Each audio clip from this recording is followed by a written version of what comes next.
رب اعوذ بک من همزات الشیاطین واعوذ بک رب یحضرون۔ بسم اللہ الرحمن الرحیم۔ الحمد للہ رب العالمین، وصلی اللہ علی سیدنا و حبیبنا ابی القاسم المصطفیٰ محمد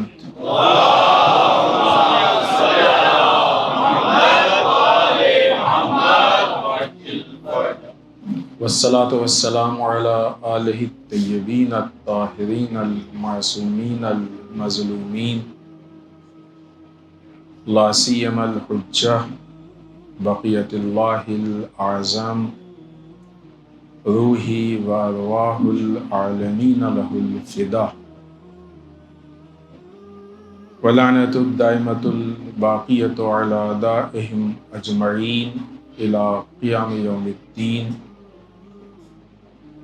اما بعد فقد قال الحکیم بسم اللہ الرحمن الرحیم، انا فتحنا لک فتحا مبینا۔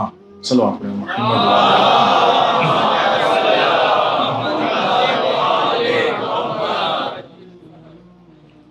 قرآن مجید سورہ فتح کی پہلی آیت شریفہ، جس میں ارشاد رب العزت ہو رہا ہے کہ بے شک ہم نے آپ کو کھلی ہوئی فتح عطا کی۔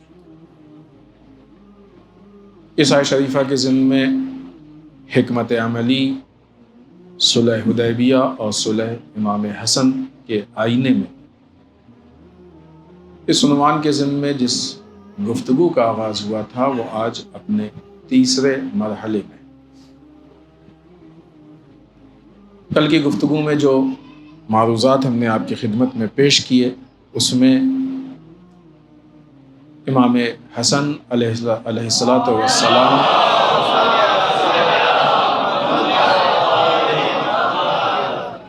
کی صلح سے متعلق مختصر اور بیسک چیزیں پیش کیں تاکہ اس کے اوپر جو ہم گفتگو کریں وہ واضح ہو سکے۔ ایک پوائنٹ اس میں یہ پیش کیا تھا کہ امام کے لشکر کے حالات کیا تھے، یقیناً وہ تفصیلی گفتگو ہے، بعض اس کے موارد اگر بات آئی تو ہم پھر آپ کی خدمت میں پیش کریں گے۔ دوسرا پوائنٹ جو ہم نے پیش کیا تھا وہ یہ کہ صلح کے عوامل، علل و اسباب، وجہ، ریزن کیا ہے، اس کو دو حصوں میں پیش کیا تھا، انٹرنل اور ایکسٹرنل، داخلی اور خارجی۔ انٹرنل کیا ریزن تھے وہ بھی ہم نے بتایا آپ کو، ایکسٹرنل کیا ریزن تھے وہ بھی آپ کی خدمت میں پیش کیا۔ اس کے بعد جو صلح کے شرائط تھے، جو قرارداد طے ہوئی تھی، جو صلح نامہ لکھا گیا تھا، ایگریمنٹ ہوا تھا جس پہ دونوں طرف سے دستخط کی گئی تھی، اس کے 4 شرائط ہم کو پیش کرنے تھے، اور کل کی گفتگو میں 3 شرطیں ہم نے آپ کی خدمت میں پیش کی تھی۔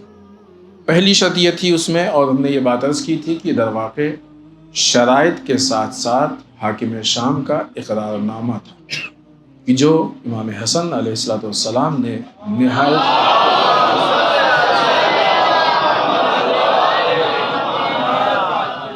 نہایت حکمت عملی سے حاصل کیا تھا، اس پہ خود حاکم شام نے دستخط کی، حاکم شام کے امضاء اس میں موجود ہے۔ پہلی شرط اس میں یہ تھی کہ حاکم شام اس کے بعد اللہ کی کتاب اور سنت رسول پہ عمل کرے گا۔ ظاہر سی بات ہے یہ بات واضح ہو گئی کہ ابھی تک یہ کام نہیں ہوتا تھا۔ دوسری شرط یہ تھی کہ حاکم شام اپنے بعد کسی خلیفہ کو معین نہیں کر سکتا، اب اس کے بعد خلافت امام حسن یا ان کی جگہ پہ جو ہوگا اس کو ملے گی۔ تیسری شرط جو ہم نے آپ کی خدمت میں پیش کی تھی صلح نامے کی، وہ یہ کہ اب حاکم شام جو مولا کائنات کے خلاف برا بھلا کہتا تھا، سب و شتم ہوتا تھا، اس کو بند کر دیا جائے گا، وہ ختم ہو جائے گا۔ ظاہر سی بات ہے کہ جیسے باقی سارے شرائط کو نہیں مانا ویسے اس کو بھی نہیں مانا، اور اس کے لیے مختلف روایتیں بھی ہیں کہ کس طریقے سے اہل بیت یا مولا کائنات کے خلاف ایک فضا بنائی گئی تھی، ماحول بنایا گیا تھا، حتیٰ یعنی انتہائی ظلم ہے کہ اگر بچے کا نام علی رکھ دیا جائے تو اس کمسن بچے کو قتل کر دیا جاتا تھا۔ کمسن یعنی نوزاد، یعنی وہ نیو بورن بیبی جسے کہتے ہیں۔ عجیب ہے اس حد تک ظلم اور اس حد تک امام علی سے دشمنی یہ واقعی لائق غور ہے۔ خوب وہ باتیں ہم نے آپ کی خدمت میں پیش کی تھی۔ چوتھی شرط جو صلح کی تھی کہ جو کل جہاں تک بات نہیں پہنچ پائی تھی وہ یہ کہ حاکم شام کے لیے امام حسن علیہ السلام نے یہ شرط لگائی تھی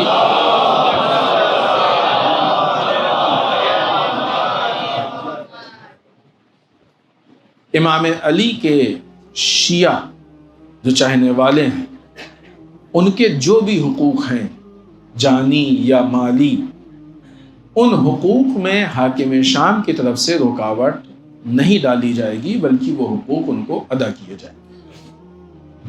حاکم شام کی حکومت میں یہ بہت زیادہ ہوتا تھا کہ اگر معلوم ہو جائے کہ اہل بیت کا چاہنے والا ہے تو اس کو اس کا حق نہیں ملتا تھا۔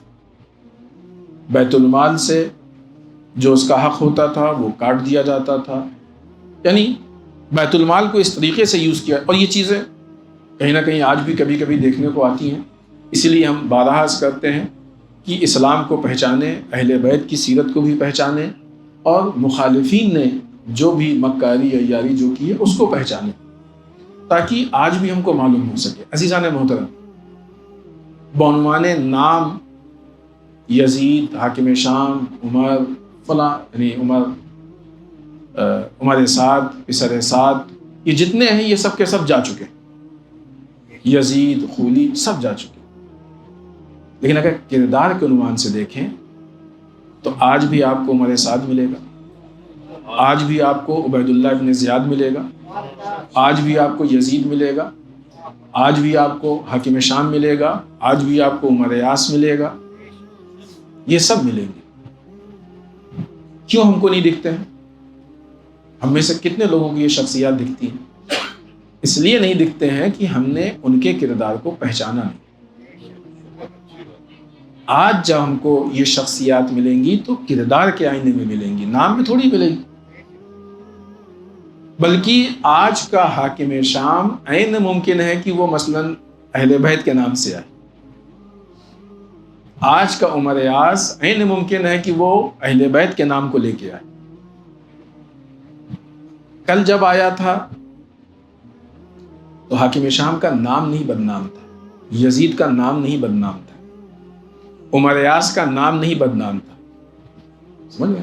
یعنی ایسا تو نہیں کہ جب عمر یاس بنا تو اس سے پہلے لوگوں کو معلوم تھا کہ اس نام کا آدمی بہت خراب ہے، غلط ہے، ایسا تو نہیں تھا۔ جب اس نے غلط کیا تو نام بدنام ہوا نا۔ تو عمر یاس کے نام سے اس لیے آیا کہ اس وقت تک نام نہیں بدنام تھا، لیکن اب جب آئے گا تو عمر یاس نام رکھ کے نہیں آئے، کیونکہ اسے معلوم ہے کہ اس نام کا کام تو ختم ہو چکا ہے،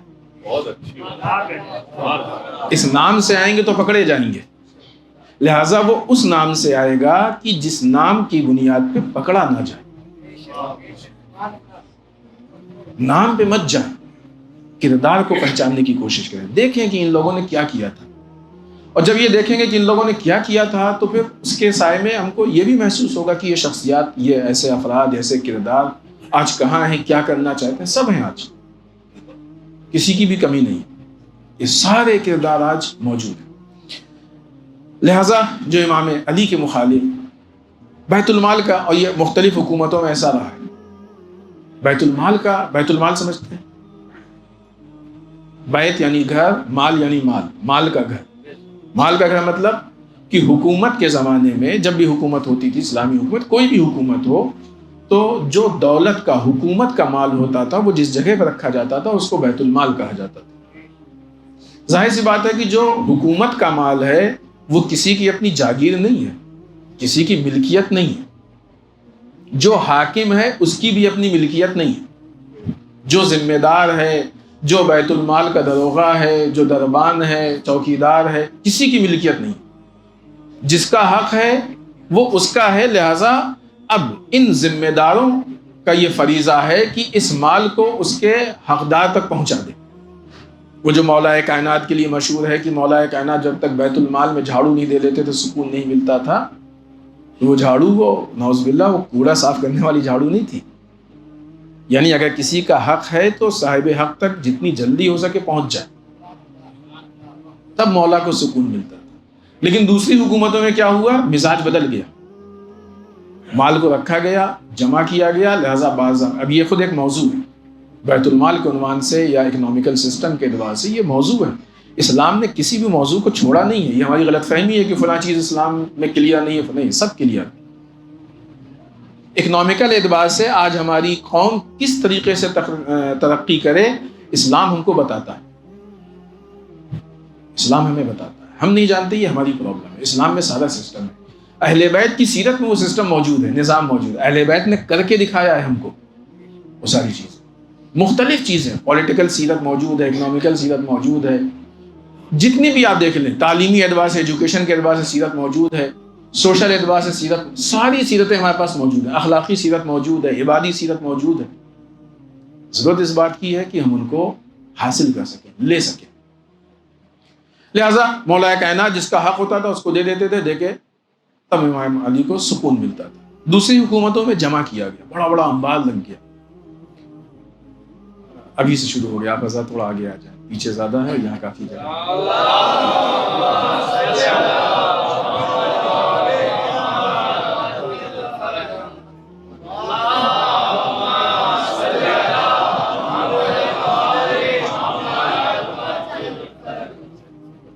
اور تھوڑا سا آگے آ جائیں کہ دوبارہ نہ کہنا پڑے، اسی مرتبہ۔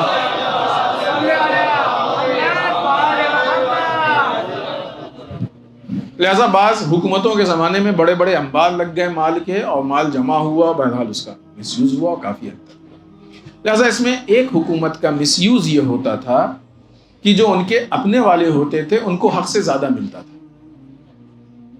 جو اپنے والے ہوتے تھے ان کو جو حق ہوتا تھا اس سے زیادہ دے دیتے تھے، اور وہ کہ جن سے وہ خود ناراض ہو جاتے تھے۔ اللہ کی ناراضگی اور خوشی تو کوئی اہم اس کے وہ ہوتی ہی نہیں، وہ خود جس سے ناراض ہو جاتے تھے اس کا حق یا تو کم ہو جاتا تھا یا ختم ہو جاتا تھا۔ بنی امیہ کے زمانے میں یہ رواج تھا کہ چونکہ بنی امیہ علی والوں سے خوش نہیں تھے، ناراض تھے، البتہ اس زمانے میں علی والا ہونا بھی کمال تھا، جبکہ امام علی کے نام پہ گلا کٹتا ہو، حقوق ضائع ہوتے ہوں، اس زمانے میں علی والا ہونا بھی کمال تھا، واقعی کمال تھا۔ علی کا نام لینا کمال تھا اس زمانے میں، صرف نام لے لے لوگ بہت بڑی بات ہوتی تھی۔ تو جب یہ معلوم ہو جائے کہ فلاں علی والا ہے تو ظاہر سی بات ہے دوسرے بہت سارے اذیتیں تھیں جو پہنچائی جاتی تھی، اس میں سے ایک بہت بڑی اذیت یہ تھی کہ جو اس کا حق ہوتا تھا بیت المال میں وہ حق کاٹ دیا جاتا تھا، دوسرے موقع پہ اس کو تکلیف پہنچائی جاتی تھی، پریشان کیا جاتا تھا۔ لہٰذا یہ کام چونکہ حاکم شام کے زمانے میں کثرت سے ہوتا تھا، اس لیے امام حسن علیہ الصلوۃ والسلام نے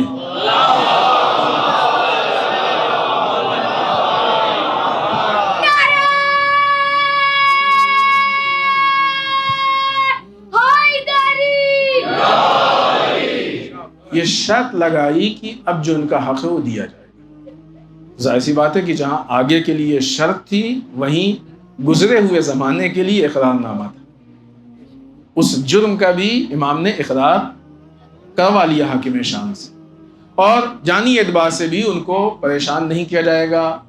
البتہ اور بھی شرطیں ہیں، ہم نے صرف موٹے موٹے اعتبار سے 4 شرطیں پیش کی ہیں، ورنہ اور بھی شرطیں تھیں کہ مثلا فلاں جنگ کے جو مقتولین ہیں ان کے وارثوں کو پیسہ دیا جائے، اور بھی بہت سی شرطیں ہیں۔ نے پہلے یہ عرض کیا کہ ہم یہ صلح کے واقعے کو مختصر پیش کریں گے، کیونکہ اس کے اوپر پھر جو انالائز ہے، تحلیل ہے، وہ پیش کریں تاکہ ہم اصل حکمت عملی کو آپ کی خدمت میں پیش کر سکیں۔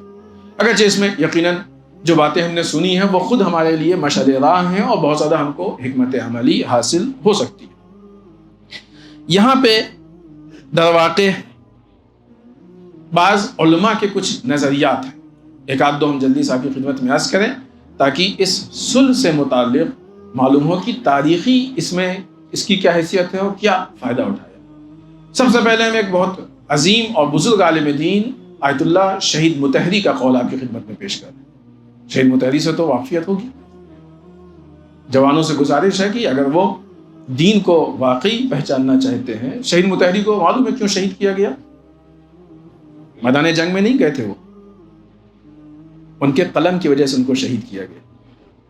جس کو وہ لکھ دیتے تھے وہ لوگوں میں اتنی زیادہ اثر انداز وہ چیز ہوتی تھی کہ دشمن پریشان ہو جاتا تھا۔ ان کی زبان کی وجہ سے ان کو شہید کیا گیا، لہٰذا ان کی ساری کتابیں، ان کی ساری باتیں محفوظ ہیں۔ اگر آپ دین کو پہچاننا خاص کر کے جو کالج کے جوان تھے، یونیورسٹی کے جوان تھے، اسکولوں کے، یہ شہید مطہری کی لینگویج کو بہت اچھی طریقے سے سمجھتے تھے۔ بہت ساری کتابیں، آج اکثر کتابوں کا ترجمہ بھی ہو چکا ہے، اردو میں ہو چکا ہے، انگلش میں ہو چکا ہے۔ لہٰذا آپ دین کو سمجھنا چاہتے ہیں تو شہید مطہری کو پڑھ لیجیے۔ بہت سی کتابیں ان کی، ایک دو کتاب نہیں ہے، بہت سی کتابیں ان کی، 5-7 سال پڑھتے رہیں گے آپ تب بھی کافی رہے گی انشاءاللہ۔ پورا مجموعہ ان کا آثار شہید مطہری کا چھپا ہے کئی والیوم پہ، اس میں ایک ایک والیوم میں کئی کتابیں، بہت تفصیلی ہے، اور اکثر موضوعات پہ، اہم موضوعات پہ شہید مطہری نے گفتگو کی ہے۔ لہٰذا شہید مطہری اس مسئلے میں کہتے ہیں کہ خدا نعوذ باللہ اگر امام حسن علیہ الصلوۃ والسلام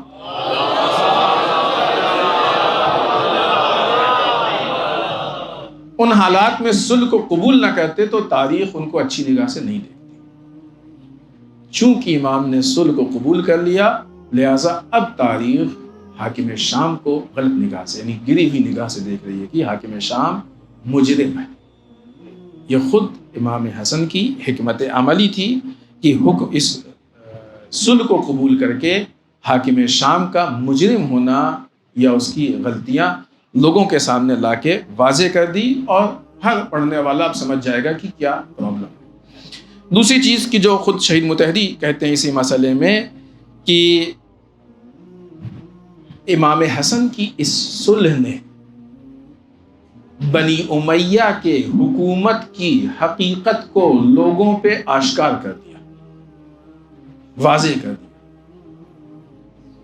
تھوڑا اور اس جملے کی وضاحت کریں۔ جس وقت امام حسین علیہ السلام قتل ہوئے تھے، اس وقت تک بہت سارے لوگ یزید جیسے پلید انسان کو غلط نہیں جانتے تھے، معلوم نہیں تھا لوگوں کو، تو ان کی پرابلم تھی۔ تو بنی امیہ کا غلط ہونا تو کیا معلوم، شام والے بنی امیہ کو صحیح سمجھتے تھے کہ ہم کو دین دے رہا، چونکہ اس کے اوپر ایک لیول لگا ہوا تھا جو حکام ہوتے تھے کہ یہ خلیفۃ المسلمین ہے، مسلمانوں کے خلیفہ ہے، مقدس ہے یہ لیول۔ دشمن جب بھی کام کرتا ہے مقدس مقام سے کام کرتا ہے تاکہ آسانی پیدا ہو جائے، ہماری بات آسانی سے لوگوں تک پہنچ جائے۔ لہٰذا لوگ غلط نہیں سمجھتے تھے، لوگوں کی نگاہ میں تقدس تھا۔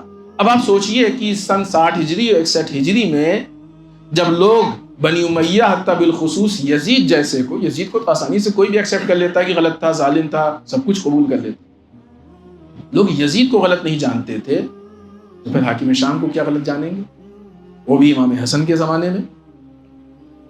لہذا لوگوں کی نگاہ میں تقدس تھا۔ اگر امام حسن یہ صلح نہیں کرتے تو حاکم شام کا وہ تقدس ٹوٹتا نہیں۔ یہ بہت بڑی چیز ہے، تقدس، وہ چیز کی جو مقدس نہ ہو اور پھر وہ تقدس سے منسوب ہو جائے تو اس کے تقدس کا توڑنا بہت ضروری ہوتا ہے۔ کیوں؟ اس لیے کہ تقدس اس کی طرف سے وہ جال ہوتا ہے جس میں دینداروں کو پھنسایا جاتا ہے۔ ہم نے ایک جملہ عرض کیا تھا نا کہ جاہلوں کے بیچ میں اگر کسی چیز کو رائج کرنا ہے تو دین کے نام پہ پیش کر دو۔ جو دیکھیں یہ جو گفتگو ہو رہی ہے سلسلہ وار گفتگو، تو جو گفتگو گزری ہے اگر وہ ذہن میں ہوگی تو آگے والی گفتگو اس کے اعتبار سے آپ کو زیادہ محسوس ہوگی۔ ایک بار پھر آپ لوگ زحمت کریں بھی، چونکہ ہم کو یہاں جگہ دکھ رہی ہے اور وہاں کی تکلیف دکھ رہی ہے، اس لیے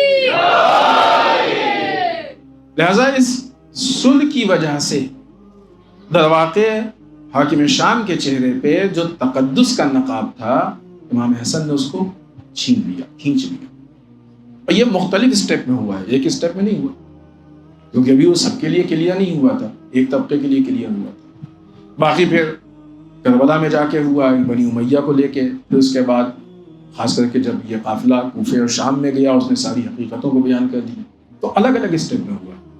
لیکن حاکم شام کا جو معاملہ تھا یہ آخری تھا۔ اس کے بعد بعنوان حاکم ہے، ایک تو بنی امیہ کے عنوان سے یہ سب بنی امیہ میں شامل، لیکن بعنوان حاکم اگر دیکھیں افراد کے اعتبار سے تو یہ حاکم شام کا معاملہ آخری تھا۔ اب اگر امام حسن صلح نہ کرتے اور حاکم شام اس دنیا سے چلا جاتا تو مقدس بن کے جاتا، مقدس۔ ابھی بھی بہت سے ایسے مسلمان ہیں بیچارے کہ جو صدام کو مقدس سمجھتے ہیں، صحیح ہے کہ نہیں ہے؟ چونکہ چہرے سے نقاب ہر ایک کے لیے نہیں اتر پایا۔ ایک زمانے میں تھا نہیں کہ لوگ صدام کو خلیفۃ المسلمین اور کیا کیا کہتے تھے، کتنے لوگوں کے نام صدام کے نام پہ رکھ دیے گئے تھے، یاد ہے کہ نہیں یاد ہے آپ کو؟ کس طریقے سے کریکٹر بنائے جاتے ہیں اور کس طریقے سے کریکٹر پیش کیے جاتے ہیں، کوئی بھی چیز اتفاقی نہیں ہوتی، یہ بات ذہنوں میں ہونا چاہیے۔ لہٰذا اگر حاکم شام اسی حالت میں دنیا سے چلا جاتا تو تاریخ میں کوئی بھی چیز محفوظ نہیں ہوتی، بلکہ مورخ کو موقع مل جاتا کہ وہ امام حسن کے خلاف، چونکہ امام حسن کے خلاف نیگیٹو پروپیگنڈا بہت زیادہ تھا، بہت زیادہ نیگیٹو پروپیگنڈا تھا، اور اس نیگیٹو پروپیگنڈے کو بہت آخر تک پیش کیا گیا۔ امام حسن کو بہت اذیت دی گئی، امام حسن کے سامنے مولا کائنات کو برا بھلا کہا گیا، بہت اذیت دی گئی امام حسن کو، لہٰذا یہ تقدس نہیں چھوٹتا۔ ابھی ہم نے شاید کل ہی پرسوں آپ کو ایک حدیث سنائی تھی کہ جب صادق آل محمد امام جعفر صادق علیہ السلام کی ہے،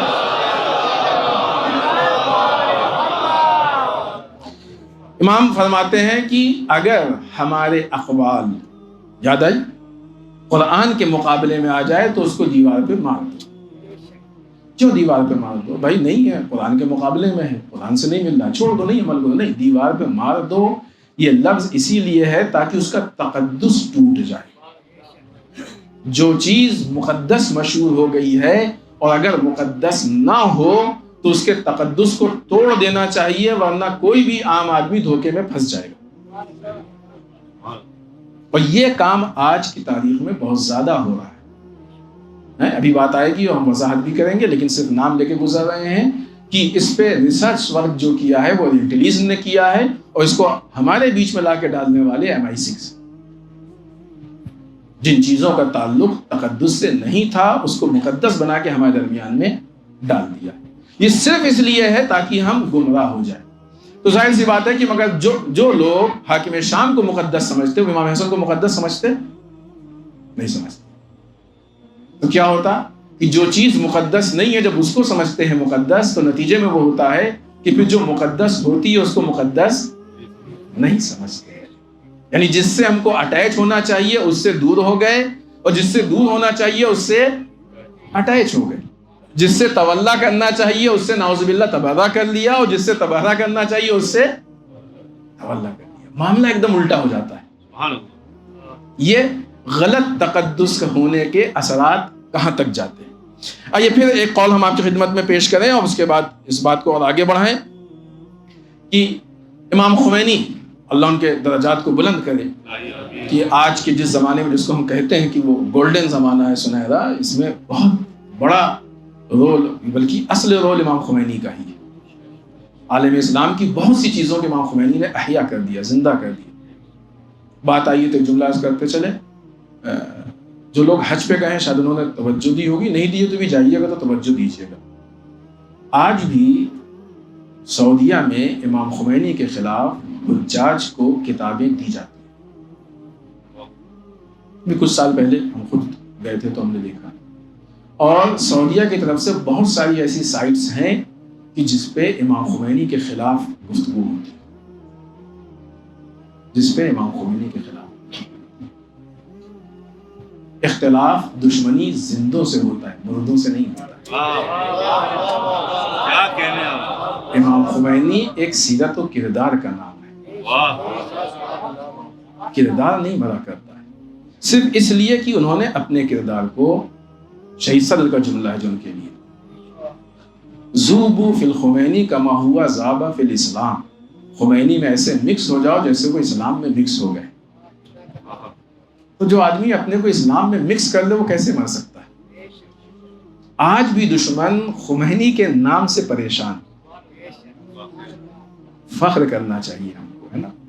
بعض اوقات بعض لوگ بہک جاتے ہیں، بہت کم نہیں، 2 ہی 4 ہوں گے، وہ بھی کہنے لگتے ہیں کہ نہیں امام خمینی کو ایسا نہیں ویسا نہیں ویسا نہیں. تھوڑا سا ہوش لینے کی ضرورت ہے، تھوڑا سا غور و فکر کرنے کی ضرورت ہے، پہچاننے کی کوشش کیجیے آپ.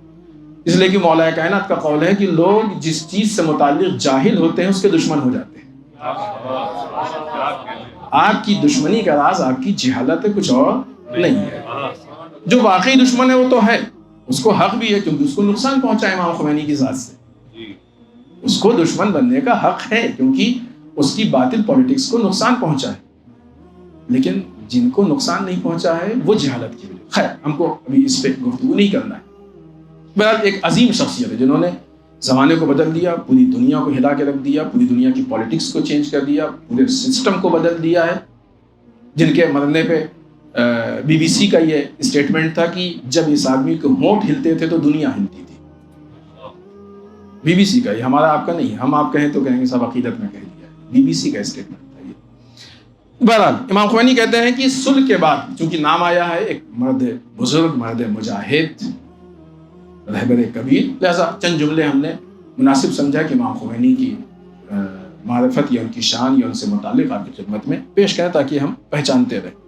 امام خمینی کہتے ہیں کہ اس صلح کے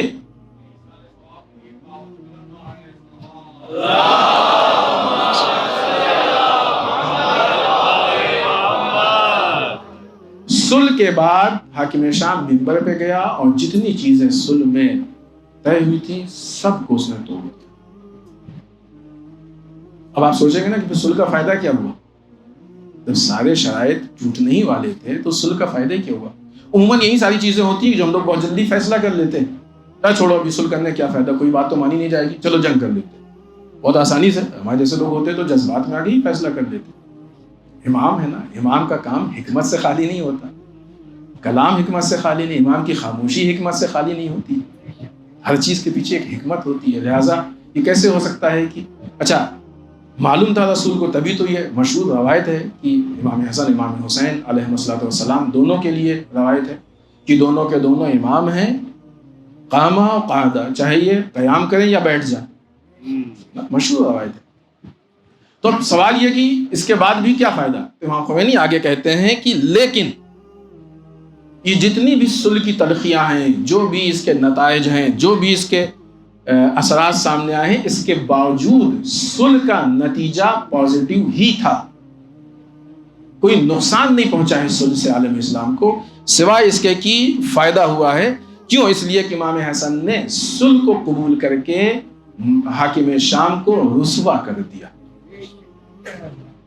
امام حسن نے صلح کو قبول کر کے حاکم شام کو رسوا کر دیا، ٹھیک اسی طریقے سے جس طریقے سے سرکار سید الشہداء نے قیام کر کے کربلا میں جنگ کر کے یزید کو رسوا کیا ہے اور بنی امیہ کو رسوا کیا ہے، اس طریقے سے امام حسن نے صلح کر کے حاکم شام کو اور بنی امیہ کو رسوا کر دیا. اب دیکھیں آپ، یہ 2 کڑی چل رہی تھی.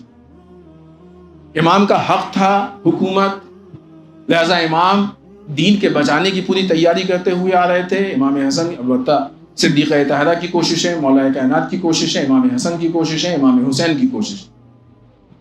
ادھر سے حاکم شام اس حکومت کو لے رہا تھا، اور لینے کے بعد تو ظاہر سی بات ہے کہ اس کا زمانہ مولا کائنات کے زمانے سے شروع ہوا. پہلے یہ گورنر کی حیثیت سے تھا، پھر اس نے اپنی حکومت بنانے کی کوشش کی، مولا کائنات کے سامنے آیا، جنگ کی، ساری کچھ مسئلہ حکمین پیش آیا، اور پھر اس کے بعد آہستہ آہستہ امام حسن کے مقابلے میں آیا، پھر یزید کے لیے اس نے آمادگی کی. حاکم اب ایک طرف آپ دیکھیں صلح میں کیا تھا، ابھی ہم نے شرائط میں پڑھا نا کہ حاکم شام اپنے بعد کسی کو جانشین نہیں بنائے گا. یزید کی جانشینی کے لیے اس نے پوری کوشش کی، کئی اینگل سے کوشش کی. ایک تو کوشش یہ کہ جو سامنے والی، ابھی اس پہ ہم بات نہیں کریں گے، دوسری پہ بھی بات نہیں کریں گے، صرف آپ کو ایک اشارہ کر دیں کہ آپ کے ذہن میں بات آ جائے. لوگوں سے بیعت دلوائی، فضا بنائی بیعت کی، وہ ساری چیزیں اپنی جگہ پہ. جن لوگوں کے حاکم یا خلیفہ بننے کے امکان تھے ان کو قتل کر دیا، قتل کروا دیا، زہر دلوا دیا. ان میں سے ایک نام ہے سعد بن ابی وقاص کا، صحابی رسول تھے. زہر دلوا دیا کیونکہ یہ جو شورا بنی تھی 6 لوگوں کی خلافت کے لیے، اس میں سے ایک نام سعد بن ابی وقاص کا تھا. لہٰذا کوئی بھی آ کے سامنے کھڑا ہو سکتا تھا کہ مثلا سعد بن ابی وقاص تو خلافت کی شورا میں سے تھے، لہٰذا ان کے اندر صلاحیت پائی جاتی تھی، یہ خلیفہ بنے. یہ ایک امکان تھا کہ نہیں تھا؟ کوئی رسک لینا نہیں چاہتا تھا. یزید کے معاملے میں، یزید کی حکومت کے معاملے میں کوئی رسک لینا نہیں چاہتا تھا، لہٰذا سعد بن ابی وقاص کو قتل کرا دیا.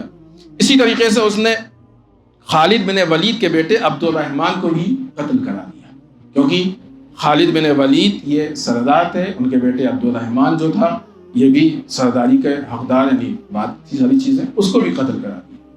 بنی امیہ میں کچھ ایسے لوگ تھے کہ جو سردار بن سکتے تھے، حاکم بن سکتے تھے، ان کو بھی قتل کرا دیا. اتنے لوگوں کو زہر دلوایا. امام حسن کے بارے میں اس کی دوسری نظر تھی، کیونکہ اسے معلوم تھا کہ یہاں پہ مسئلہ صرف قتل کا نہیں، لہٰذا امام حسن کی نعوذ باللہ کردار کشی کرنا چاہتا تھا. کل بھی ہم نے جملہ کہا تھا اور پھر آپ کو یاد دلائیں کہ بنی امیہ نگیٹو پروپیگنڈے میں ان کو بہت مہارت تھی. آج بھی ایسے لوگ ہیں نگیٹو پروپیگنڈا کرتے ہیں. ایسے تھوڑی ہوتا ہے کہ لوگ مراجع کے خلاف بولنے لگے، وہ نگیٹو پروپیگنڈے کا شکار ہوتے ہیں. نگیٹو پروپیگنڈا، لہٰذا نگیٹو پروپیگنڈا کر کے امام حسن علیہ السلام کی شخصیت کو وہ ختم کرنا چاہتا تھا. ان میں سے مثلا وہ شادی کو لے کے اور دوسرے بہت سارے مسائل، نگیٹو پروپیگنڈا تھا جو امام علی کے خلاف تھا، نگیٹو پروپیگنڈا امام حسین کے خلاف تھا. یہ اس کے اہداف میں سے تھا. لیکن یہ ساری چیزیں کرنے کے بعد حاکم شام امام حسن علیہ السلام سے جیت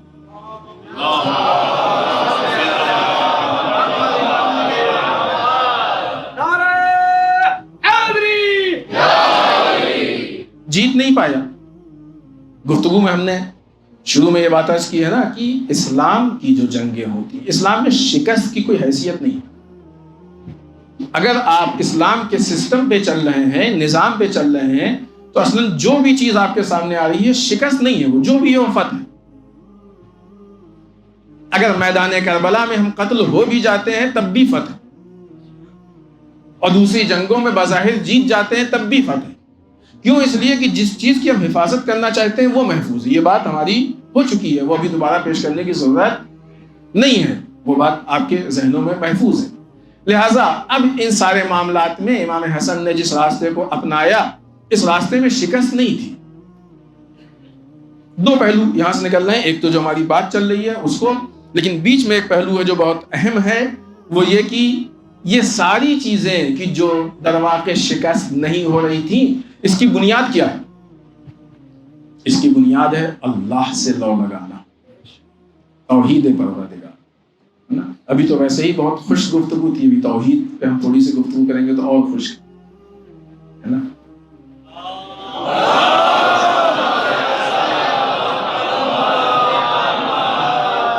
پریشان نہ ہو، بہت لمبی تھوڑی سی کریں لیکن ضروری ہے. اصل میں دیکھیں مسئلہ یہ ہے کہ جس کو ہم لوگ کہتے ہیں فن خطابت، تھوڑا اس پہ کبھی غور بھی کریں. ائمہ کے خطبوں کو اٹھا کے پڑھیں، نہج البلاغہ کو پڑھیے. مولا کائنات سے بڑا کوئی خطیب ہے؟ اس میں تو کوئی شک نہیں ہے نا. آیا جو ہمارے یہاں معیار خطابت ہے، مولا کائنات ویسے ہی خطابت کرتے تھے؟ معیار ہمارا کون ہے؟ اہل بیت معیار ہیں یا ہمارا ذائقہ معیار؟ جسے ہم خطابت کہتے ہیں اس کا تعلق ہمارے ذائقے سے، ٹیسٹ سے ہے. اس کی پیکنگ مت دیکھیے.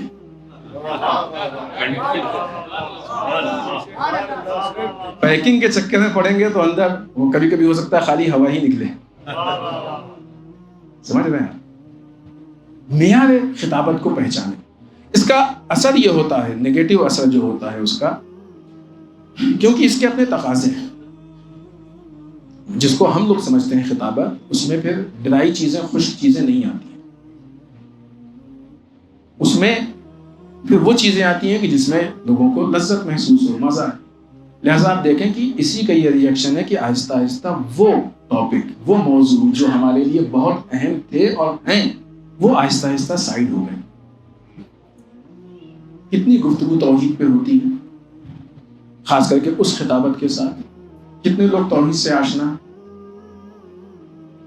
آپ کو ہماری جیسے طالب علم یا جن کو ہمارے جملے آپ کو یاد ہیں، ہے نا، بعض اوقات دیکھتے ہیں لوگ ریل بناتے ہیں، اسٹیٹس میں لگاتے ہیں، بعض ذاکرین کے نقطوں کو بھی وہ خود سے بول کے لگاتے ہیں، بہت متاثر ہوتے ہیں.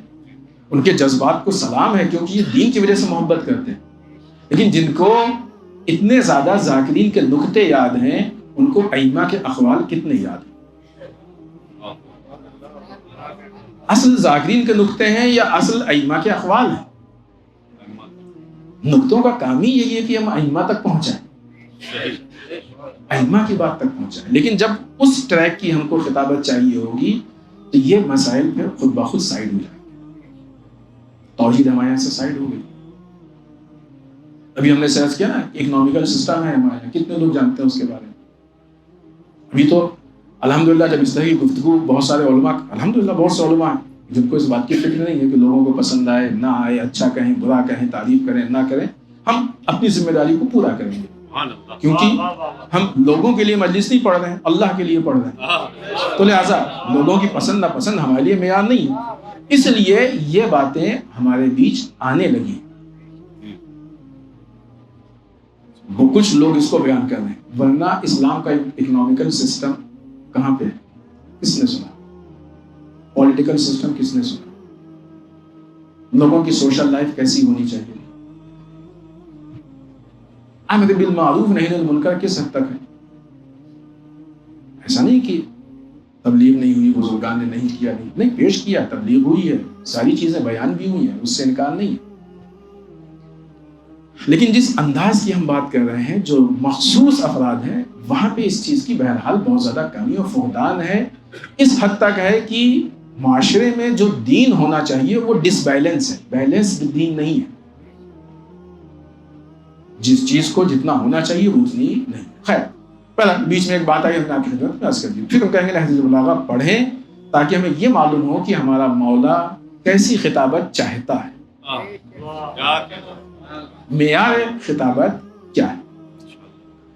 عزیزان محترم، یہ جتنا مسئلہ تھا، چاہے جنگ کا ہو، چاہے صلح کا ہو، چاہے میدان میں جا کے جان دے دینے کا ہو، اور چاہے صلح کو جان دے دینا نسبتاً ویسے آسان نہیں ہے، سخت ہے بڑی مصیبتوں سے، لیکن پھر بھی آسان ہے بنسبت ان مراحل کے کہ جہاں سینے پہ پتھر رکھ کے صلح نامے کو قبول کر لیا جائے. ان سارے دشمن ہمارے سامنے ہیں، موجود ہے، سب کچھ کر سکتے ہیں، لیکن چونکہ اسلام کی کامیابی صلح میں ہے لہٰذا ہم صلح کر لیں گے. سخت مراحل ہے، بہت صبر کے مرحلے سے گزرنا پڑتا ہے. تو یہ ہوتا ہے کب انسان کرتا ہے یہ جو ہمارے اندر ہی بعض اوقات نہیں، ایسا تو نہیں کر سکتے، ہم ایسا قبول نہیں کر سکتے، یہ برداشت نہیں ہو سکتا. اس پہ بھی ہم نے روز اول بات کی تھی نا، جب آغا جوادی عاملی کا قول پیش کیا تھا کہ اس کو چھوڑ دو تو آگے بڑھو. ایسا ہم نہیں کر سکتے، یہ نہیں ہو سکتا، وہ نہیں ہو سکتا ہے، یہ نہیں ہے، وہ نہیں. جس دن ہم یہ طے کر لیں کہ ہمارے سارے کام بسم اللہ الرحمن الرحیم، ان صلاتی و نسکی و محیایا و مماتی للہ رب العالمین، ہماری نماز، ہماری قربانیاں، ہماری زندگی، ہماری موت، سب کے سب اس اللہ کے لیے ہے جو عالمین کا رب ہے. یہ طے کر لیں کہ جو کچھ بھی ہے ہم بولیں گے تو اللہ کے لیے، ہم چپ رہیں گے تو اللہ کے لیے، ہم جو کام کریں گے اللہ کے لیے، نہیں کریں گے اللہ کے لیے. صرف نماز اللہ کے لیے نہیں ہوتی ہے، مجلس میں بھی آئیے تو اللہ کے لیے، مجلس کیجئے تو اللہ کے لیے. کیونکہ جب تک یہ توحید نہیں ہوتی ہے انسان کے اندر وابستگی ہوتی ہے. وابستگی یعنی اٹیچمنٹ، اسیری ہوتی ہے، اسیر ہوتا ہے. مثلا مجلس ہو رہی ہے، بالفرض نگیٹو مثالیں اپنے اوپر دیتے ہیں، بہتر یہی ہے کیوں کسی دوسرے پہ. اگر اس مرضی سے ہم اس ارادے سے مجلس پڑھنے لگے کہ ہم مجلس پڑھیں تاکہ شہرت ہو جائے، مجلس پڑھیں تاکہ واہ واہی ہو لوگ، تو اس کا مطلب کہ ہم شہرت کے اسیر ہیں، واہ واہی کے اسیر ہیں. ٹریک چینج ہو جائے گا، پھر ساری باتیں واہ واہی کے عنوان سے ہوں گی، شہرت کے عنوان سے ہوں گی، للہیت ختم ہو جائے گی. اسی کا نام شرک ہے، اسی کا نام شرک ہے. شرک خفی ہے یہ، شرک جلی نہیں ہے، اسی کا نام شرک ہے. ہم یہ تصور، ہم اپنے اسٹوڈنٹ سے، جو ہمارے جوان نوجوان کالجز میں پڑھتے ہیں، اسکول میں، ہم ان سے بھی کہتے ہیں کہ آپ اس ارادے سے اگر پڑھ رہے ہیں کہ کیا پڑھنے کے بعد دین الہی کی، اللہ کی مخلوق کی، چونکہ اللہ نے کہا خدمت کریں گے تو آپ کا کالج جانا، اسکول جانا بھی عبادت ہے، اللہ اس کا اجر دے گا۔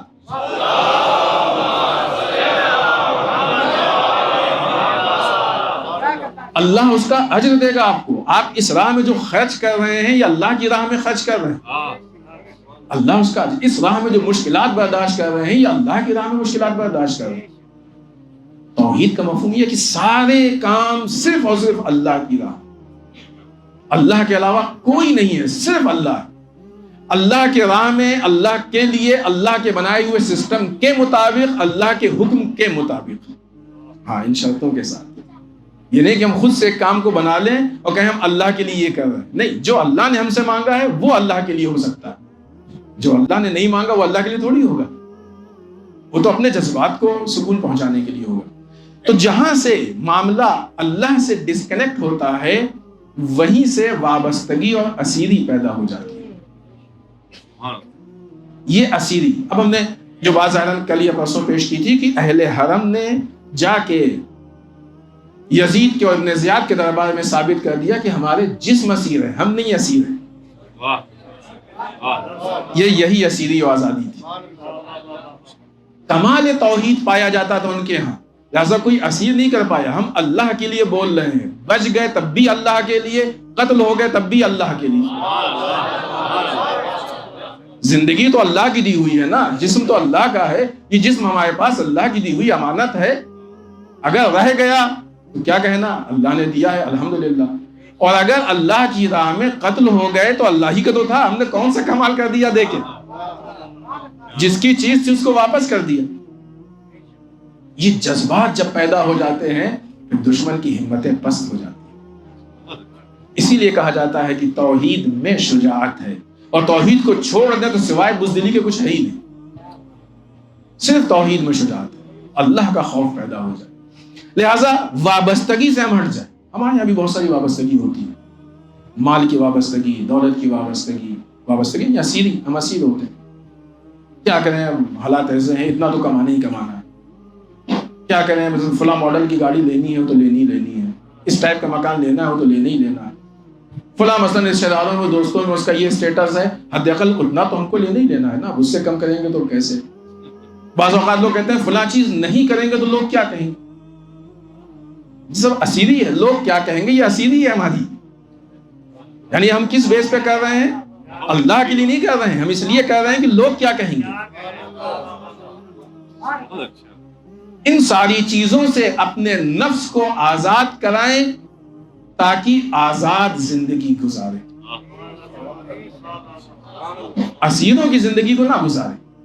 اگر ان میں سے کسی بھی چیز میں ہم اسیر ہیں، کسی چیز سے وابستہ ہیں، کسی چیز سے اٹیچمنٹ پایا جا رہا ہے تو ہم اسیروں کی زندگی، قیدیوں کی زندگی گزار رہے ہیں۔ جسم آزاد ہے، دیکھیں ایک ہوتی ہے جسم کی آزادی اور ایک ہوتی ہے نفس کی آزادی۔ اس کی ہم مثال دیں، ہم نے شاید یہ بات آپ کے بیچ نہیں کی، کسی جگہ کہی ہے کہ غلامی سے مثال دیتے ہیں۔ ہمارا ملک غلام تھا، کوشش کی آزاد کرا دیا، ہے نا۔ جس وقت انگریز ہمارے یہاں تھے اس وقت ہمارے بیچ میں انگریزوں کا کلچر نہیں تھا، نہیں تھا۔ آج انگریز چلے گئے ہیں لیکن کلچر ان کا ہمارے بیچ میں، وہ جسم کی غلامی تھی، یہ فکر کی غلامی، وہ جسم کی غلامی تھی، یہ نفس کی غلامی ہے، کردار کی غلامی ہے، کلچر کی غلامی۔ اس کو پہچاننے کے لیے ہمارے اندر شعور ہونا چاہیے۔ کسی جگہ میں نے مثال بھی دی ہے، ایک ٹھیک ٹھاک آدمی کہیں تیار ہو کے آمادہ ہو کے گیا، نہا دھو کے تیار ہو کے کسی فنکشن میں گیا، پروگرام میں گیا، اب کوئی آدمی کچھ لا کے اس کے منہ پہ اگر لیپ پوت دے تو کتنا ناراض ہوگا کہ نہیں ہوگا۔ آج کلچر میں ہے، برتھ ڈے پارٹی میں جاتے ہیں تو وہ کریم وریم پوت دی جاتی، خوش ہوتے ہیں، پھٹے کپڑے پہن کے خوش ہوتے ہیں۔ غلامی نہیں تو کیا ہی ہے، اگر یہ غلامی نہیں ہے تو اس کو کیا کہہ سکتے ہیں آپ، یہ بری لگی۔ اور اسی کی جو دوسری شکل ہے اس کو ولایت کہتے ہیں۔ ولایت اور توحید کا بہت گہرا ربط ہے۔ یا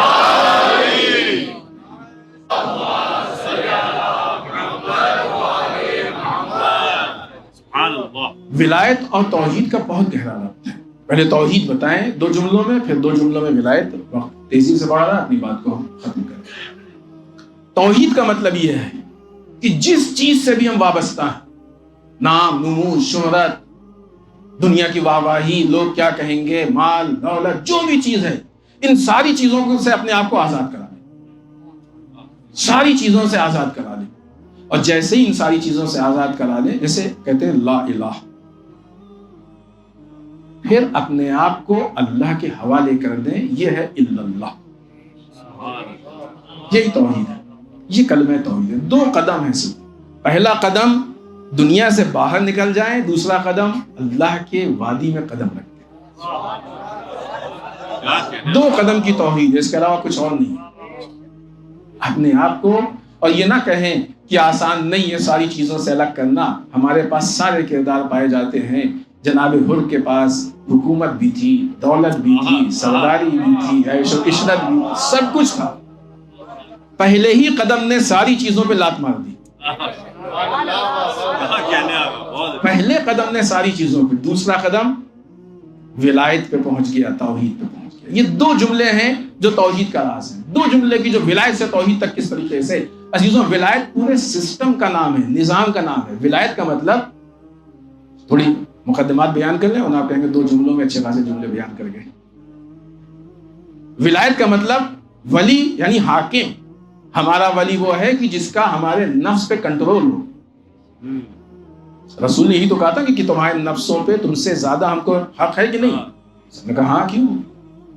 تو سب نے کہا کیوں نہیں. تو کہا اب انہوں نے کہا یہی جو حق ہے اس کو کہا من کنت مولا فہذا علی مولا، اسی حق کو ہم ٹرانسفر کر دیں.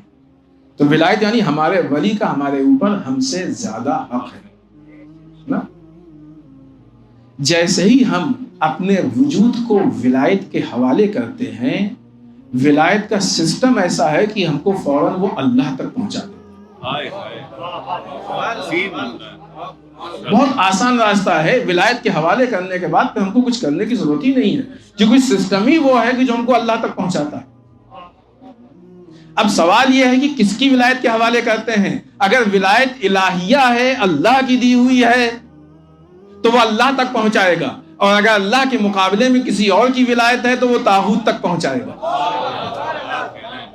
لہٰذا جو لوگ کلچر پہ عمل کرتے ہیں، فیشن پہ عمل کرتے ہیں، جو لوگ ایڈوانس کہتے ہیں جس کو، ان پہ عمل کرتے ہیں، مغربی کلچر پہ عمل کرتے ہیں، وہ ان ساری چیزوں پہ عمل کرنے سے پہلے یہ سوچ لیں کہیں ولایت تو نہیں ہے. اور اگر یہ ولایت ہے تو ہم کو پہنچائے گی کہاں؟ پہنچائے گی کہاں؟ یعنی یہ ابھی یہ اس لیے یہ شرط لگائی جا رہی ہے کہ مثلا شیعوں کو اذیت نہیں پہنچائی جائے گی، تکلیف نہیں پہنچائی جائے گی، ان کے حقوق ادا کیے جائیں گے، تو اس لیے کہ لوگوں کے ہدایت کے راستے میں رکاوٹیں نہیں پیدا کی جائیں. انہیں اس کا دوسرا پہلو ہے. حاکم شام یہ کر کیوں رہا تھا؟ سوال یہ ہے کہ حاکم شام یہ سب کر کیوں رہا تھا؟ وہ اسی لیے کر رہا تھا، اسے معلوم تھا کہ اگر لوگ ہدایت پا گئے تو ہمارا کام نہیں چلے گا. آپ نے وہ سیریل دیکھا ہوگا کہ جو امام علی علیہ السلام کے نام پہ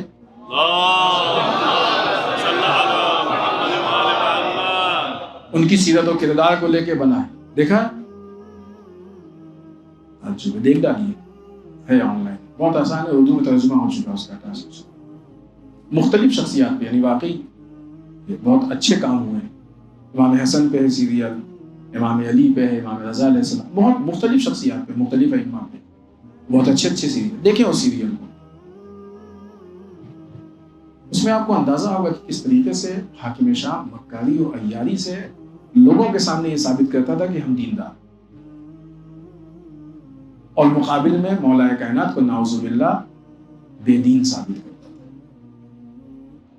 لہذا چونکہ اس عنوان سے اس نے اپنی دینداری کو لوگوں کے لیے ثابت کر دیا تھا، بہرحال وہ ٹھیک ہے کہ وقتی طور پہ ہو گیا. اچھا یہ بھی ایک مسئلہ، بات ختم ہو رہی ہے اس لیے ہم سے اشارن کہہ کے بات کو ختم کر رہے ہیں. انشاءاللہ کل اسی جگہ سے بات کو آگے بڑھائیں. ایک چیز اور ہم پیش کرنا چاہتے تھے، وعدہ بھی کیا تھا لیکن وقت نہیں بچا، کہ جس طریقے سے یہ مشروع کیا جاتا ہے مقدس چیزیں ہیں، دھوکے میں نہ. انشاءاللہ کل اسی جگہ سے بات پیش کریں گے. تو بہرحال جس اعتبار سے یہ حاکم شام ساری، یہ وقتی طور پہ ایسا لگتا ہے کہ انسان کامیاب ہو گیا ہے، باطل راستے پہ مت چلیں، باطل راستے اس کی لائف کم ہوتی ہے، لیکن اس کے مقابلے میں جب انسان توحید کے راستے پہ چلتا ہے تو اس کی لائف لمبی ہوتی ہے، پائیدار ہوتی ہے، محکم ہوتا ہے، وہ کام مستحکم ہوتا ہے۔ لہٰذا حاکم شام نے جو لوگوں کو بہکایا تھا، وقتی طور پہ لوگ بہکنے میں آ گئے، لوگوں نے مولا کائنات کو بھی نعوذ باللہ بے دین مان لیا، قبول کر لیا، لوگوں نے نعوذ باللہ امام علی کو بے نمازی بھی مان لیا، قبول کر لیا، امام حسن علیہ السلام کے نگیٹو پروپیگنڈے کا بھی شکار ہو گئے، ان کے خلاف جو ہوا وقتی طور پہ سب کچھ ہو گیا۔ لیکن آج اتنی تاریخ گزرنے کے بعد کوئی بھی انسان حق کو تلاش کرنا چاہتا ہے، جب کتاب اٹھا کے دیکھے گا تو اس کو فیصلہ کرنے میں ذرا بھی مشکل نہیں ہوگی کہ حاکم شام کی کتنی خرابیاں اور غلطیاں تھیں۔ آج یہ بات ایک دم کلیئر ہے، روز روشن کی طریقے سے واضح، اور آج ہی نہیں ہے، اسی وقت کچھ زمانے کے بعد سے یہ چیزیں کلیئر ہونے لگی۔ لہٰذا جب سرکار سید الشہداء کو قتل کیا گیا تو اس کے بعد ایک وفد، ایک کمیٹی مدینے سے گئی شام میں کہ بھائی حالات کیا ہیں، معلوم کیا جائے، تو لوٹ کے بتایا کہ بہت عجیب حالات ہیں، اور یزید کے حالات کو ذکر کیا گیا کہ بہت برے حالات ہیں۔ تو وہیں سے یہ سارے راز کھلنا شروع ہو گئے۔ لہٰذا برے راستے، غلط راستوں کی بہت لائف نہیں ہوتی ہے، بہت زندگی نہیں ہوتی ہے، لیکن توحید کی بنیاد پہ جو کام کیا جائے، چونکہ اب یہ کام اللہ کے حوالے ہو گیا ہے، اب یہ اللہ کا کام ہو گیا ہے، لہٰذا اب یہ اللہ کو بہتر معلوم ہے کہ اس کی کتنی زندگی ہونی ہے۔ ہم نے تو کر کے ختم کر دیا، ہماری ذمہ داری اتنی ہی تھی کہ ہم اللہ کے لیے اس کام کو کر دیں، باقی اب اللہ بہتر جانتا ہے کہ اس کے اثرات کیا ہونا چاہیے، کہاں تک چلنا چاہیے، لہٰذا اس کے آگے اب انسان کو سوچنے کی بھی ضرورت نہیں پڑتی۔ یہ صرف بس حسب وعدہ زحمت تمام آپ کی، یہ صرف وہ جذبہ تھا اللہ کے لیے کام کرنے کا کہ جو کربلا کی اتنی عظیم قربانی بہت ہی بہتر طریقے سے آج تکمیل تک پہنچی۔ ورنہ تصور کیجئے کہ ماں کے سامنے بچے کو قتل کر دیا جائے، کون سی ماں اس کو برداشت کر سکتی؟ کون سی ایسی ماں ہوگی جو اپنے بچے کو آمادہ کرے کہ جاؤ مقتل میں جا کے جان دے دو؟ ہے کوئی ماں جو آمادہ ہوگی؟ کون ایسا باپ ہے کہ جو اپنے بچوں کو قتل کے لیے آمادہ ہے؟ یہ صرف کربلا کی بے مثال تاریخ ہے کہ جہاں ماؤں نے اپنے بچوں کو قتل ہونے کے لیے آمادہ کیا، باپ نے اپنے بچوں کو، باپ خود میدان قتال میں گئے تاکہ جان دے دے، اس بات کی فکر نہیں تھی کہ ہمارے بعد ہمارے بچے یتیم ہو جائیں۔ یہ صرف کربلا کا جذبہ تھا۔ کون سی ایسی تاریخ ہے کہ جس میں ایک باپ اپنے 6 مہینے کے بچے کو ہاتھ میں لے کے میدان قتال میں آ جائے؟ ہے کوئی تاریخ آپ کی نگاہوں کے سامنے؟ نہیں ہے کوئی تاریخ۔ عزیزان محترم، چند جملے مصیبت کے آج فرمائش کی ہے کسی برادر نے، جناب علی اکبر کی مصیبت ہم آپ کے سامنے بیٹھ گئی۔ امام حسین کا کڑیل جوان، عجیب قربانی ہے امام حسین کی۔ سب سے پہلے بنی ہاشم میں جو شہید ہوئے ہیں وہ جناب علی اکبر شہید ہوئے۔ کس کو سب سے پہلے بھیجا ہے؟ جس پر جناب علی اکبر گئے، روایت میں ہے کہ جناب علی اکبر امام حسین کے سامنے آئے، بابا ہمیں جنگ کی اجازت دے دی۔ امام حسین نے سر کو جھکا لیا۔ کتابوں میں عجیب حالت لکھی ہے کہ امام حسین نے ان نگاہوں سے علی اکبر کو دیکھا کہ جو نگاہیں آدھی کھلی ہوئی ہوتی، اجازت دے دی، بیٹا جاؤ، خدا حافظ۔ علی اکبر گھوڑے پہ سوار ہوئے، مقتل کی طرف بڑھ رہے ہیں، امام حسین بھی علی اکبر کے پیچھے پیچھے بڑھ گئے۔ روایت میں ہے کہ علی اکبر کے پیچھے پیچھے امام حسین کافی دور تک نکل آئے۔ پھر وہ جملہ روایت نے محفوظ کیا ہے کہ جس کی بنیاد پہ امام حسین کو علی اکبر سے بے پناہ محبت تھی، کا پالنے والے گواہ رہنا اس فرزند کو بھیج رہے ہیں جو رفتار و گفتار و کردار میں سب سے زیادہ تیرے رسول سے مشابہ۔ عجیب جملہ تھا کہ جو باپ بیٹے کی محبت کے بیچ کا راز تھا، اور پھر اس کے بعد جو امام نے یہ جملہ فرمایا تو وہیں پہ ایک مرتبہ آواز کو بلند کیا اور پسر سعد کو آواز دی، پسر سعد جیسے تو نے ہمارے رحم کو منقطع کیا ہے، خدا تیرے رحم کو منقطع کر دے۔ روایت میں ہے کہ آواز پسرے ساتھ تک پہنچ گئی، اس نے اس کو سنا۔ عزیزوں، علی اکبر مقتل میں گئے، جا کے جنگ کر رہے ہیں، عجیب جنگ کی، بہت سارے سپاہیوں کو واصل جہنم کیا۔ جنگ کرتے کرتے ایک مرتبہ پھر خیمے کا رخ کیا، اپنے بابا کے پاس آئے، بابا پیاس کی شدت پریشان کیے ہوئے۔ عزیزوں، یہ ہم لوگ سن لیتے ہیں کہ جب سپاہی میدان میں جاتا تھا تو اس کے سر پہ خود ہوتا تھا، اس کے جسم پہ زرہ ہوتی تھی، لیکن عزیزوں اس خود اور زرہ کا بڑا وزن ہوتا تھا لوہے کا۔ اس گرمی کی شدت میں کہ جہاں گرمی سے نہ جانے کیا کیا تبدیل ہوتا جا رہا تھا، اس گرمی میں یہ لوہے کا زرہ اور لوہے کا خود پہننا یہ بہت بڑا مرحلہ تھا۔ بابا اسلحوں کی اور زرہ کی گرمی مارے ڈالتی۔ حسین نے کہا بیٹا اپنی زبان کو ہمارے منہ میں ڈال دو، جاؤ جاؤ تمہارے نانا تمہیں حوض کوثر سے سیراب کریں گے۔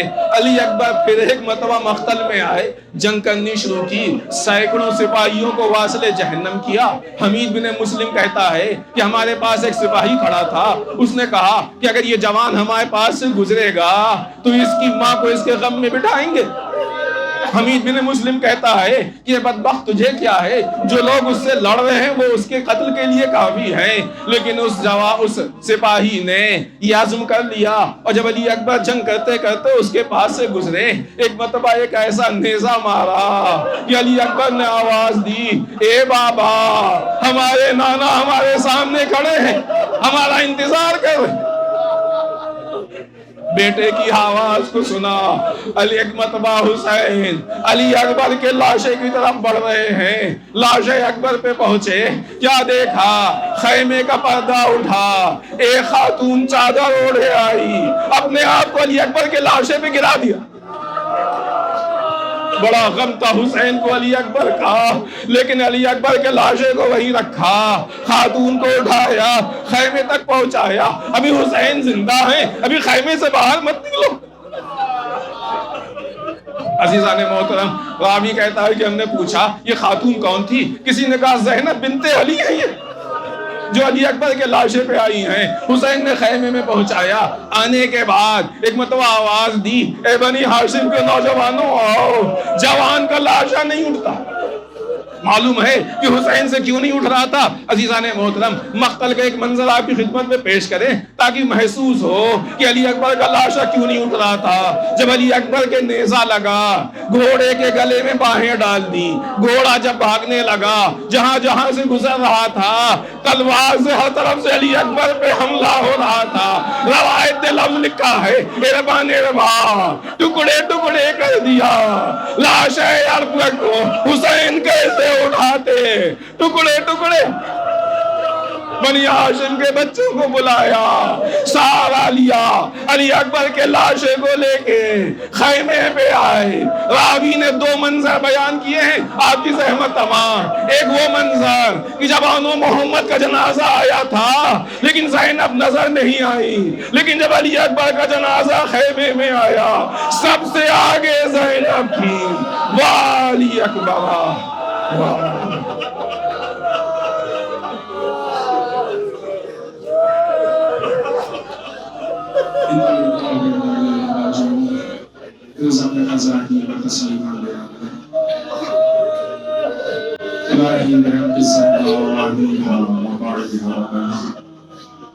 پالنے والے اس مختصر سی عبادت کو قبول فرمائے، پالنے والے ہم سب کو اعمال صالحہ کی توفیق عطا فرمائے، پالنے والے ہمارے کبیرہ سے محفوظ رکھیں، پالنے والے ہمارے گناہوں کو بخش دیں، پالنے والے ہمارے مرحومین کو بخش دیں، پالنے والے اسلام و مسلمین کی حفاظت کریں، پالنے والے دشمنان اسلام کو نیست و نابود کریں، پالنے والے ہمارے علماء کا سایہ ہمارے سروں پہ باقی رکھیں، پالنے والے رحمہ اور مراجع کو دل عمر عنایت فرمائے، پالنے والے ہمارے ایمان کے ظہور میں تعجیل فرمائے، ہمیں ان کے اعوان و انصار میں شریک ہونے کی توفیق عنایت فرمائے۔ ربنا تقبل منا انک انت السمیع